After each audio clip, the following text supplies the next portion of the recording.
आई बाबा, मला तुमची खूप आठवण येते. हो ग बाळा, आम्हालाही तुझी खूप आठवण येते. आई, बोल ना ग काहीतरी. बाळा, आई इथेच आहे.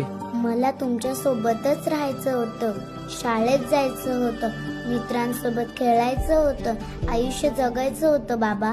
हो ग लेकी, आम्हालाही माहिती आहे. पण काय बाबा, मी काही चूक केली का? मला एवढी मोठी शिक्षा का मिळाली? नाही ग बाळा, तू काहीच चूक केली नाहीस. चूक त्या राक्षसाची होती, त्या वाईट माणसाची होती. मग बाबा, मला आता तरी न्याय मिळेल का? मिळेल ग बाळा, नक्की मिळेल. तुझ्यासाठी, तुझ्या आईबाबांसाठी आणि तुझ्यासारख्या अजून कुणावरही असा अन्याय होऊ नये म्हणून न्याय मिळेपर्यंत आम्ही थांबणार नाही.